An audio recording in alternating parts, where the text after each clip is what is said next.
Welcome to Leveraging Your Reality, where mindset meets movement.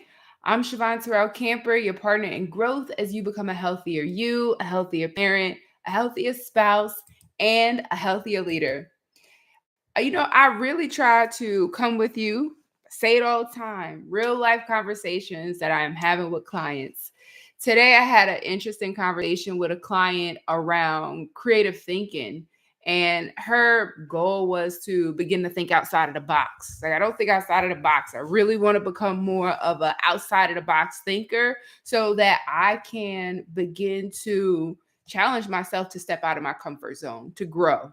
When we are thinking the same exact way all the time about the same exact thing, we're probably not growing. We're doing more of the same. And if the same is working for you, cool, keep it up. It's giving you the results that you want. But if you find that you're not getting the results that you want, it's probably time to consider making some type of change, some type of adjustment. A lot of times it's difficult for us to make changes because we are not thinking creatively and thinking outside of the box. What usually happens is we come up with option one. And right after that, we come up with option two. And option two is usually opposite of option one. And then we're like, all right, I need to choose between these two drastically different things. When you get into option 3, 4, 5, 6, that's when you're starting to get creative. So I want to give you some tips to begin to train your mind to think outside of the box and think beyond option 1 and option 2. One of the things that you can do is pretend that the first two options don't exist. I can't even do option 1 and option 2. Now what? Now what options do I give myself?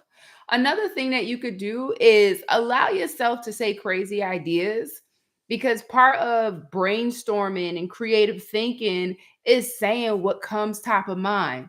But if every time you go to say something, you judge that something, it discourages your brain from continuing to come up with ideas. So it's okay to put crazy ideas down. It's not a matter of you actually doing every single idea and option that you give yourself. It's a matter of allowing the ideas to flow.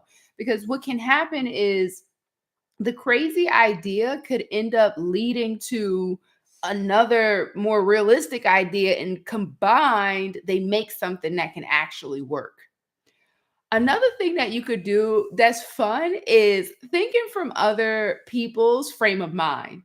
So, if you have someone you admire, or a mentor, or a therapist, or a coach, or whoever it might be, someone you appreciate their line of thinking, you can say to yourself, what would Siobhan say about this? What idea would she give? And somehow or another, our mind can come up with suggestions of what we think that other person might say. My clients tell me all the time, they're like, all right, what would Siobhan ask me? What would Siobhan say right now? And it channels our conversations that we have into that very moment that they're having, and they're able to come up with ideas that are outside of their traditional thought path. Another thing you can do is talk to yourself as if you are talking to someone else. Meaning, if someone came to you with that same exact problem or that same exact situation, what questions would you ask them? For deeper understanding, for clarification, for just more context? How would you challenge them? And challenge yourself and ask those same types of questions to get your mind formulating, to get your mind going. Because really, when it comes to thinking outside of the box, it really is about one, taking time to reflect. We in society today, I'm finding that there are fast-paced activities and there are slow-paced activities. We tend to be most comfortable with the faster-paced activities. So if we're like, I need to go run errands, I need to go hurry up and do this and do that, we zip, whoop, whoop, whoop, we go do all those things. But then when it comes to slowing down, we struggle to slow down. We call it doing nothing.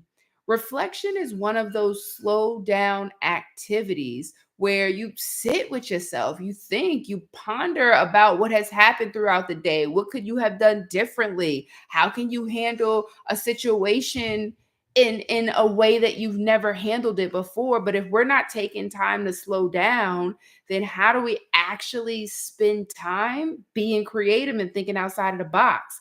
Part of why we struggle to think outside of the box also usually has to do with because we're not taking time to think. We're so busy moving and moving to the next, to the next.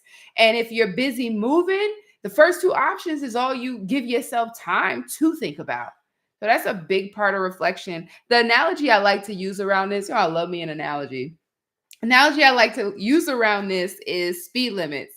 When you're driving, there are different zones. There's like highway speed limit, parkway speed limit, school zone speed limit, city speed limit, and there's a variation. You can't drive going into different terrains driving the same exact speed the entire time.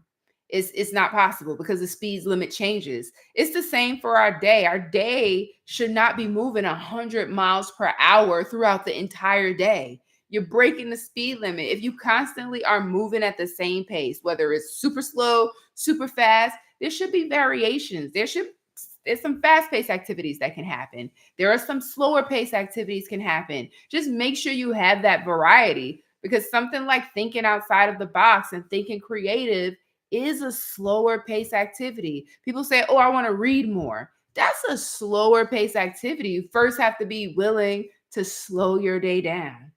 And for those who spend time in slow mode all day, I challenge you, do some variation of speed, speed it up, get some tasks done, move a little quicker. It's okay to have that variation. I find in working with my clients, a lot of people struggle to slow down. They're good being busy. Sometimes people are busy doing nothing productive, but they're like, but I was moving, I was going.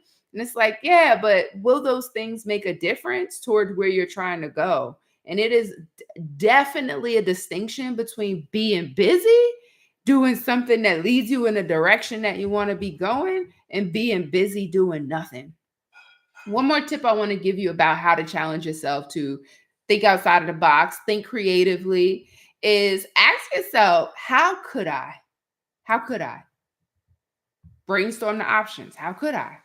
What if I? That's another one. What if I this? What if I that? And just let yourself keep coming up with ideas.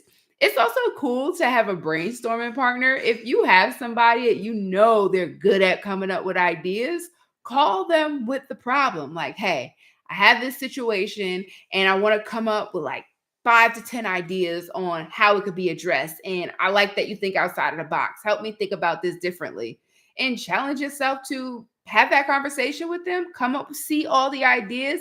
And what I tell people is like, hey, what you put on paper, you don't have to do. It's just more about getting creative with the ideas and seeing what comes up. All right. Remember, growth isn't always easy, but when you're doing it in partnership, it becomes easier. It becomes a lot more possible. If you like this content, be sure to subscribe, share below, give it to someone who needs the message. When we grow like we don't grow alone, we grow together. Until next time, keep showing up and keep leveraging your reality.